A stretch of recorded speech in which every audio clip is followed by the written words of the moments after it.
kita lihat ciri-ciri dewasa rohani. Ya, ciri-ciri dewasa yang pertama itu cepat mendengar. Cepat mendengar artinya apa? Antusias, rindu waktu dengar firman Tuhan. Datang ke gereja, aduh rindu. Nanti bisa muji menyembah Tuhan, bisa dengar firman, dibimbing lagi. Antusias itu rindu. Antusias mendengar firman Tuhan, akhirnya mau taat, mau melakukan firman Tuhan. Ada seorang bersaudara atau dua orang bersaudara namanya Maria dan Marta. Satu kali Tuhan Yesus singgah ke rumah Marta dan Maria ini. Dikatakan bahwa Marta sibuk masak. Sebenarnya bagus ya, masak juga menyediakan buat gurunya, buat Tuhan Yesus. Tapi Maria ini duduk diam di kaki Tuhan. Dengar terus. Dikatakan Tuhan, Maria telah memilih bagian yang terbaik. Dia antusias, rindu dengar gurunya. Wah, kapan lagi nih guru saya bisa datang singgah terus private lagi. Ya, selama itu Tuhan Yesus khotbah di bukit ke banyak orang, ini private. Maria nggak mau melewatkan kesempatan itu. Dia antusias, dia rindu. Dia cepat mendengar. Ya. Lalu yang kedua, sudah bisa menerima makanan keras. Ya, makanan keras dalam tanda kutip, artinya tetap setia dalam suka dan duka, mengucap syukur dalam segala keadaan. Sudah bisa menerima makanan keras. Kanak-kanak kan nggak bisa, cuman bisanya susu. Tapi dewasa sudah bisa menerima makanan keras. Artinya apa? Siap menghadapi tantangan pergumulan bersama dengan Tuhan. Tetap setia dalam suka duka. Seperti Ayub. Dikatakan Ayub ini ya, waktu dia belum jatuh ke dalam satu kesakan yang besar luar biasa, dia itu rutin menyembah Allah, ngadakan mesbah. Wah, takut anak-anak saya berdosa waktu ngadain pesta, saya bikin mesbah. Karena zaman dulu ya, untuk istilahnya minta ampun sama Tuhan, cucikan lagi. Artinya dia setia, waktu dia masih jaya dia tetap setia dalam Tuhan. Waktu jatuh gimana? Bahkan hartanya habis, bahkan anak-anaknya mati semua. Bahkan dia sakit kusta, dia tetap muji Tuhan. Dikatakan dia tidak berdosa dengan ucapannya. Tuhan yang memberi, Tuhan yang mengambil, terpujilah nama Tuhan. Luar biasa kan? Sudah bisa menerima makanan keras. Naomi, kita tahu ya cerita Naomi di kitab Rut, punya dua orang menantu, Rut dan Orpa. Karena anak-anak suami dan anak-anak Naomi, anak-anak lakinya itu udah mati di tanah Moab. Dan mereka, anak-anak lakinya ini sebelum meninggal itu menikah dengan orang Moab, yaitu Rut dan Orpa. Dua-duanya orang Moab, penduduk asli. Kita tahu ceritanya, Rut tetap setia, Orpa kembali kepada bangsanya. Apa yang membedakan? Saya percaya Naomi membimbing kedua menantunya ini terus setiap hari menceritakan tentang Allahnya bangsa Israel ini. Allah yang sudah membelah laut Teberau dengan sejarah yang luar biasa, dia ceritakan. Orpa tidak cepat mendengar. Dia tidak antusias, tapi Rut saya percaya terus dengar bimbingan Naomi ini. Buktinya apa? Waktu dihadapkan pada kesesakan yang luar biasa, nggak ada harapan Naomi itu. Udah tua, miskin, nggak punya apa-apa. Tapi kenapa Rut tetap mau ikut Naomi? Bahkan katakan, bangsamulah bangsaku, Allahmulah Allahku. Loh, kok bisa gitu? Allahnya Naomi Allah yang nggak memelihara kok. Sampai Naomi habis-habisan seperti ini nggak punya apa-apa. Kok bisa bilang gitu Rut? Saya percaya Rut dia terus dibimbing dan dia mau dengar bimbingan Naomi dan akhirnya terbukti dia tetap setia. Dia terima tantangan itu. Kemanapun kamu pergi aku ikut. Kecuali maut yang memisahkan. Karakter sudah dewasa rohani. Sudah bisa menerima makanan keras. Lalu yang ketiga, ciri-ciri dewasa rohani. Dapat memahami kebenaran firman Tuhan karena mempunyai panca indera yang terlatih untuk membedakan yang baik daripada yang jahat. Artinya mengerti rencana Tuhan dalam hidupnya. Panca indera ini berbicara mengenai kepekaan ya terhadap kehendak Tuhan. Seperti Yusuf, anak Yakub. Kita tahu ceritanya bagaimana dia dari anak kesayangan selama 17 tahun disayang sama ayahnya sampai akhirnya jadi budak di tanah Mesir. Tapi kita tahu di akhir-akhirnya waktu dia happy end, akhirnya jadi penguasa di Mesir, apakah dia membalas perbuatan kakak-kakaknya yang begitu jahat? Tadinya mau dibunuh, untungnya Tuhan punya rencana lain, dijual akhir. Tapi kita tahu akhirnya Yusuf jadi penguasa, kakak-kakaknya itu tinggal dibunuh aja. Ya, Yusuf tinggal perintah tentaranya, bunuh mereka. Mereka sudah menjahati saya. Maka seperti itu sama sekali tidak. Bahkan kakak-kakaknya yang takut, apalagi waktu Yakub ayah mereka udah meninggal. Waduh, jangan-jangan ayah kita udah meninggal, Yusuf nih balas dendam sama kita akan dibasmi nih. Yusuf tuh sedih dengar gitu. Kenapa kamu seperti itu? Memang kamu mereka-rekakan yang jahat, tapi Allah ubah itu jadi kebaikan. Yaitu untuk memelihara bangsa yang besar itu. Yusuf tahu rencana Tuhan dalam hidupnya. Ya terlatih bisa membedakan yang baik daripada yang jahat. Ya. Kembali, panca indera berbicara mengenai kepekaan terhadap kehendak Tuhan. Seekor induk Raja Wali tinggalnya itu di Bukit Batu di tebing itu di atas. Kalau ada seperti coakan dikit, nah Raja Wali tinggal di situ. Ya, di lubang-lubang di tebing batu itu. Dia bikin sangkar di situ sarangnya sama anak-anaknya. Sewaktu si induk ini ngelihat anak-anak sudah cukup umurnya, dia bongkar sarangnya, dia dorong anak-anaknya dari ketinggian tinggi sekali tebing. Selama ini belum pernah diajar terbang. Sekarang harus terbang. Tega benar ya induknya. Dia harus lakukan itu karena satu kali anak-anaknya juga harus jadi dewasa dan mereka harus bisa juga hidup, ya, diajar terbang seperti itu. Semakin dewasa kita semakin mengerti kehendak Tuhan, memahami tentang kebenaran firman Tuhan. Kaleb dan Yosua adalah dua orang mata-mata pengintai sebelum mereka masuk ke negeri Kanaan.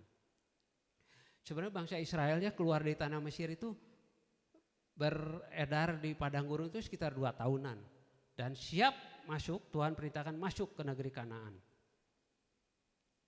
Tapi ya kita lihat dulu lah bangsa Kanaan seperti apa.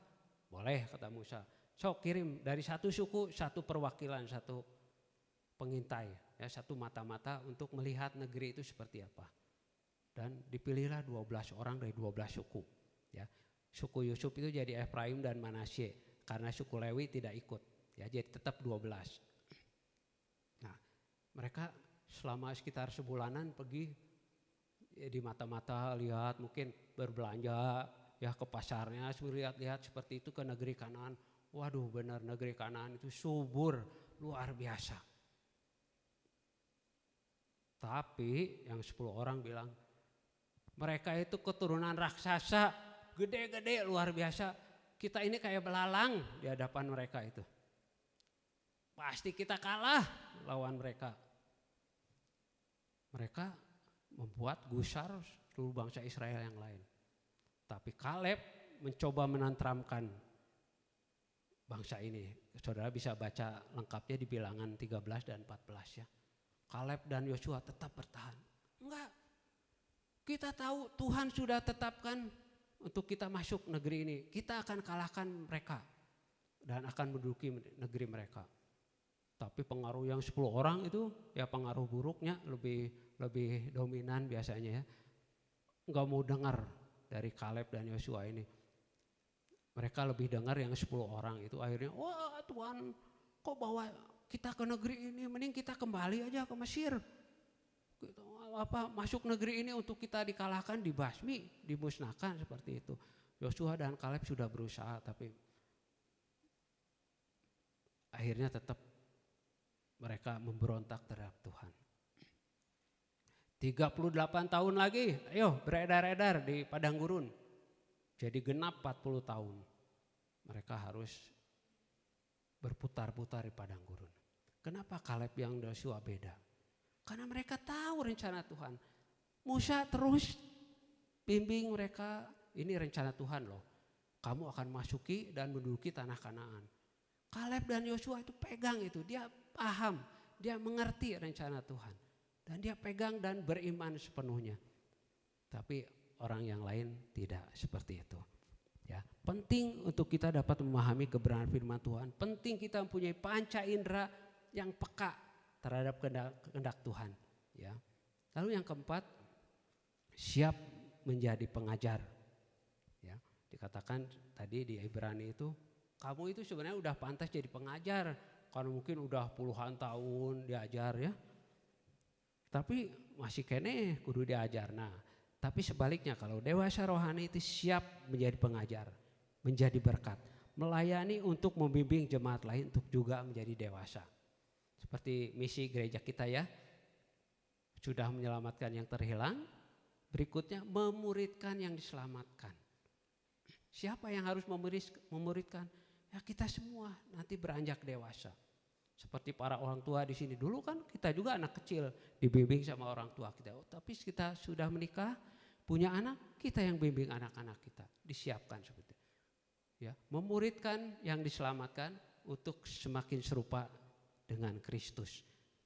Bulan kemarin Pak Yudi sampaikan dewasa itu berbuah, menjadi berkat. Nah, kalau minggu kemarin ya saya dapat info Pak Leri ya dari Esra 7 ayat 10. Bagaimana Esra bertekad meneliti firman Tuhan yang pertama. Terus melakukan. Yang ketiga mengajar. Jadi bukan meneliti langsung ngajar. Ya. Jadi kalau guru pelajaran biasa mungkin ya kita belajar. Terus akhirnya jadi pengajar. Tapi firman Tuhan lain. Kita meneliti artinya belajar firman Tuhan. Melakukan dulu baru mengajar. Ya, bukan loncat langsung ngajar. Kita harus melakukan firman Tuhan seperti Esra bertekad seperti itu, ya. Jadi ciri-ciri dewasa rohani itu cepat mendengar, antusias, rindu mendengar dan mau taat firman Tuhan, lalu sudah bisa menerima makanan keras, tetap setia dalam suka dan duka, ucap syukur dalam segala keadaan. Terus yang ketiga dapat memahami kebenaran firman Tuhan karena mempunyai panca indera yang peka terhadap kehendak Tuhan. Yang keempat siap menjadi pengajar. Nah, berikutnya kita akan belajar karakter yang dihasilkan ketika telah menjadi dewasa di dalam Tuhan. Nah, ini ciri-ciri yang ini udah dewasa rohaninya. Yang pertama itu sabar. Coba kita buka ya dari Kolose 1 ayat 11. Kolose 1 ayat 11. Dan dikuatkan dengan segala kekuatan untuk oleh kuasa kemuliaannya untuk menanggung segala sesuatu dengan tekun dan sabar. Ketika seorang telah mengerti, telah mengetahui kehendak Tuhan dengan sempurna, ya dalam ayat 9-nya dikatakan untuk mengetahui kehendak Tuhan dengan sempurna, ya. Ketika seseorang telah mengetahui kehendak Tuhan dengan sempurna, dia akan sabar menanggung segala sesuatu. Mengerti kehendak Tuhan dan mau menerima yang baik maupun yang buruk dari Allah. Seperti perkataan Ayub. Ya. Apa kita cuma mau menerima yang baik tapi tidak mau yang buruk? Nah, tapi seorang dengan karakter dewasa rohani itu dia sabar, mengerti kehendak Tuhan dan mau menerima yang baik maupun yang buruk dari Allah. Yang biasa di jalanan ya, saya juga sama orang lapangan sering jalan. Sabar ini kan satu karakter yang terus diuji ya setiap hari ya. Tapi kata orang Jakarta mah mending di Bandung mah masih cukup bararager. Wah di Jakarta mah cenah. Kalau ada orang mau nyebrang itu kalau nggak nekat itu nggak pernah ada yang ngasih. Kalau di Bandung masih loba nu bararager. Belum seperti gesekan atau apa di jalan ada yang hampir nyerempet. Komo mak-maknya lifting ke kiri, belok ke kanan. Wah, bahaya seperti itu. Ya. Perlu bisa diuji sabar. Kalau saya di jalan gitu, kalau ada wah yang gitu ya mengganggu seperti ya nggak apa-apa sabar aja. Soalnya saya pasti osok ke batur genjen, batur kagok atau gimana. Ya geus lah wayahna sarwana gitu ya. Nah, orang yang dewasa secara rohani dia sabar. Karena dia mengerti kehendak Tuhan. mau menerima yang baik maupun yang buruk dari Allah. Ada seorang petenis profesional, orang Amerika, tapi keturunan Afrika ya, jadi berkulit hitam, namanya Arthur Ashe. Tahun 69 dia udah juara di salah satu Grand Slam, turnamen Grand Slam. Tenis itu turnamen paling tinggi itu Grand Slam di US Open ya, Amerika terbuka. Dan sekitar tahun 76 dia menjadi juara Wimbledon, satu kejuaraan tenis paling bergengsi di Inggris ya. Dia juara, luar biasa. Dia dikatakan orang kulit hitam pertama yang jadi juara di Wimbledon, juara tenis. Tapi tahun 79 dia divonis kena sakit jantung dan akhirnya harus operasi jantung. Waktu operasi itu dia karena operasi ya harus akhirnya ada terima transfusi darah dan ternyata yang dia terima itu mengandung virus HIV yang akhirnya itu jadi AIDS kan. Jadi dia nggak tahu, tapi karena lewat transfusi itu dia terkena virus HIV. Akhirnya dia kena HIV dan AIDS. Waktu wartawan nanyakan, kenapa ya Tuhan memilih Anda untuk kena virus ini? Arthur Ashe katakan, saya nggak pernah bertanya sama Tuhan. Ada ribuan orang yang pengen bermain tenis. Ada sekitar 5.000 orang yang akhirnya terjun ke tenis profesional. Dan ada sekitar 50 orang masuk ke turnamen Wimbledon. Dan hanya 2 orang di final. Dan saya yang jadi juaranya. Saya nggak bertanya sama Tuhan, Tuhan kenapa pilih saya jadi juara? Enggak. Sekarang waktu nggak enak seperti ini, saya juga nggak bertanya sama Tuhan. Kenapa Tuhan saya yang kena ini virus HIV seperti itu? Itu karakter dewasa. Mengerti kehendak Tuhan dan tahu semua dalam rancangan Tuhan. Waktu kemarin ini berapa minggu lalu kacamata saya patah, jadi bukan coplok tapi patah, jadi nggak bisa dibenerin. Saya langsung berpikir, wah mungkin Tuhan mau kasih kacamata progresif buat saya. Karena saya kacamata masih manual ya, karena saya udah min 6 dari SMA, tapi sekarang udah plus. Jadi atasnya itu min dan bawahnya itu plus. Wah Tuhan mau kasih mungkin kacamata progresif. Saya berpikir seperti itu, barijeng, aduh repot kudu ngurus kacamata gitu ya. Belum ada keluar biaya lagi seperti itu. Tapi saya mau berpikir positif. Dan waktu saya ke optik diperiksa, ternyata saya itu diperiksa lagi, ternyata udah minusnya berkurang karena umur ternyata. Saya juga bersyukur dari minus 6 sekarang jadi minus 5 gitu, bersyukur. Jadi ternyata saya selama ini pakai kacamata itu 575 ya, hampir 6. Ternyata itu teh udah kurang jelas. Waktu saya ganti yang baru yang minus 5 jauh lebih jelas, lebih terang. Ini maksud Tuhan. Tapi si optiknya bilang, udah Bapak udah biasa yang manual ya. Jadi bukan progresif, udah mending yang manual aja. Progresif itu bikin pusing ya nah gitu. Jadi suka pusing seperti itu. Ya udah, saya jadi manual lagi. Tapi puji Tuhan, itu Tuhan ternyata punya rencana yang lebih bagus supaya saya lihat bisa lebih jelas. Ya. Sayang ini TV-nya terlalu kecil, tetap nggak bisa kebaca, jauh pisan gitu. Ya. Tapi saya bersyukur udah tambah jelas waktu dites itu lebih jelas lagi. Nah itu rencana Tuhan. Kita mau sabar, menanggung segala sesuatu, mengerti kehendak Tuhan, mau menerima yang baik maupun yang buruk dari Allah. Lalu yang kedua, karakter yang dihasilkan ketika kita telah menjadi dewasa di dalam Tuhan, dapat menguasai diri dan tenang. Kita baca di 1 Petrus 4 ayat 7. 1 Petrus 4 ayat 7.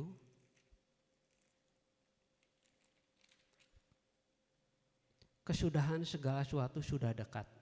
Karena itu kuasailah dirimu dan jadilah tenang supaya kamu dapat berdoa.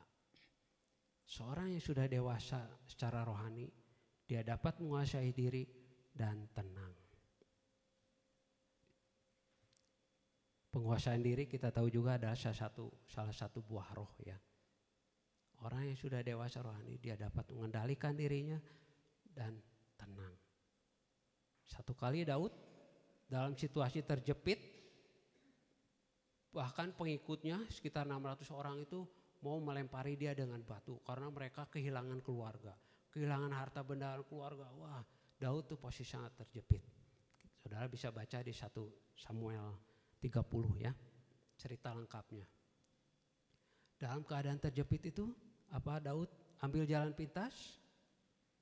Dia tetap tenang, dia tetap bisa menguasai diri.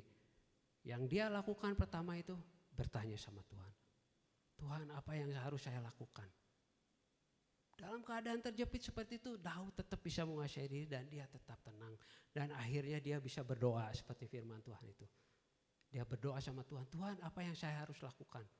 Saya harus ngejar musuh itu? Kata Tuhan, kejar. Bisa dikalahkan? Bisa.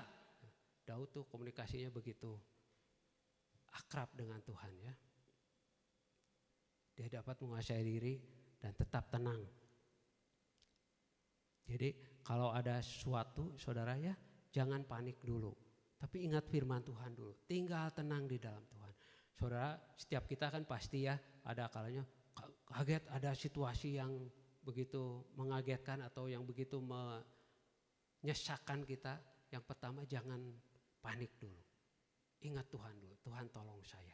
Berkali-kali Tuhan juga sudah terbukti selalu kan menolong kita, seperti lagu Tuhan selalu menolongku. Itu kita tahu dan kita alami seperti itu. Jadi waktu kita mengalami kesesakan berikutnya, tantangan berikutnya, yang pertama kita ingat itu, Tuhan tolong saya, Tuhan sertai, Tuhan lindungi saya. Ya, jadi kita bisa tetap tenang, ya, kita bisa berdoa. Lalu yang ketiga, karakter yang dihasilkan itu rendah hati. Kita akan buka dari Mazmur 25 ayat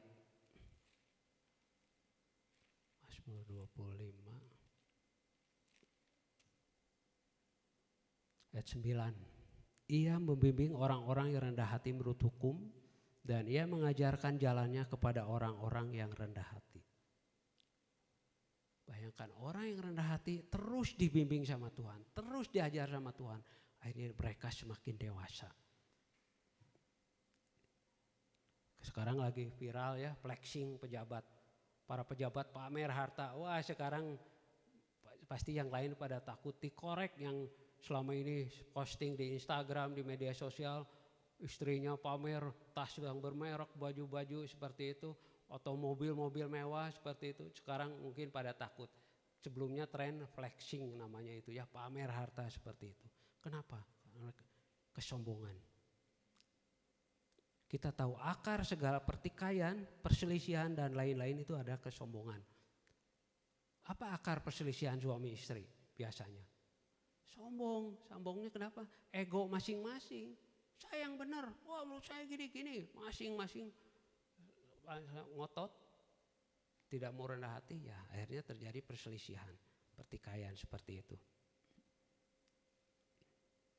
Ya, tapi kita mau terus rendah hati. Sesuai karakter yang dewasa rohani itu, kita mau rendah hati karena kita tahu kita nggak bisa apa-apa, ya semua karena Tuhan, semua karena pertolongan Tuhan, semua karena berkat Tuhan.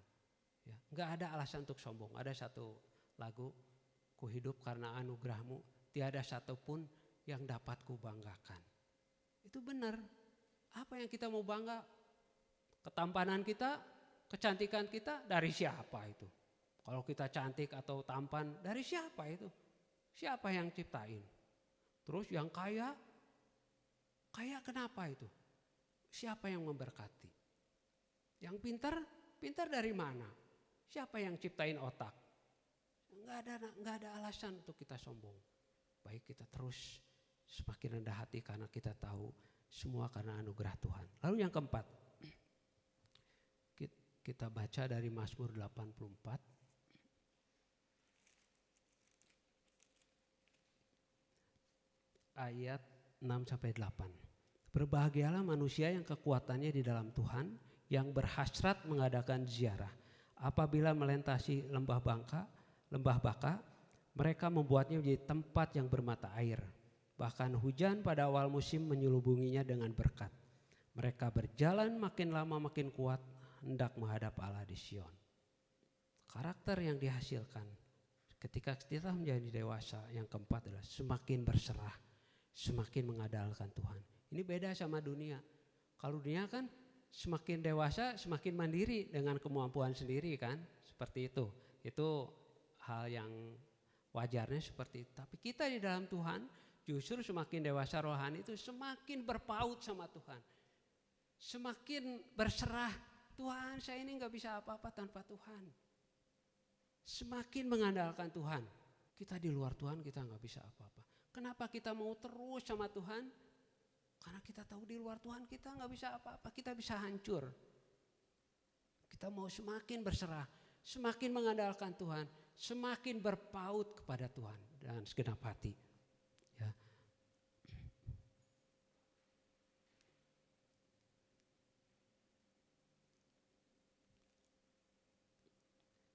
Dan mereka dikatakan dalam ayat 8, berjalan makin lama makin kuat. Orang yang dewasa semakin kuat di dalam Tuhan. Tapi orang yang dewasa dalam Tuhan semakin kuat di dalam Tuhan. Mereka tidak akan undur. Ya, mereka tetap setia dalam suka dan duka, dalam segala keadaan karena mengerti kehendak Tuhan. Mereka senantiasa bersyukur dalam segala keadaan. Puji Tuhan. Mari terus berproses menuju dewasa secara rohani di dalam Tuhan. Amin. Mari kita berdoa. Bapa yang baik, kami bersyukur firman-Mu telah disampaikan dengan segala keterbatasan. Namun Roh Kudus terus berbicara, terus membimbing, menuntun setiap kami untuk berjalan sesuai dengan kebenaran firman Tuhan. Tolong Tuhan, kami terus berproses semakin dewasa di dalam Tuhan. Untuk kami tetap kuat, bahkan tetap setia di dalam Tuhan. Terima kasih Tuhan, berkati umat-Mu, berkati kami semua. Dalam nama Tuhan Yesus kami bersyukur. Haleluya. Amin.